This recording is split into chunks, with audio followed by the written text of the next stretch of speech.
बिस्मिल्लाहिर्रहमानिर्रहीम। आप देख रहे हैं मीडिया पॉइंट 071। दोस्तों, मैं इस वक्त मौजूद हूँ लैंसडाउन ब्रिज रोड पर, जहाँ पर गर्मी का दुश्मन बादल तैयार हो रही है। लोग दोपहर से लेकर शाम देर गए तक इस जगह से थादल पीते हैं।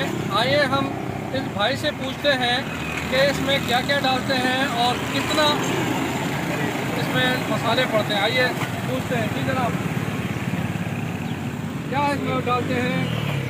खसखस डालते हैं और मसाले अदरक, काली मिर्चें, जीरा, सौंफ और इलायची, ये सब मसाले इसमें डालते हैं। एक गिलास कितने का देते हैं इससे? ये 30 रुपए का भी देते हैं, 40 रुपए का भी। अच्छा बनाते हैं। इससे क्या फ़ायदा होता है? ये ठंडी चीज़ है, पीने में आप गर्मी का दुश्मन है, इसलिए हम गर्मी से बनाते हैं। लोगों का है सुकून मिल जाता है।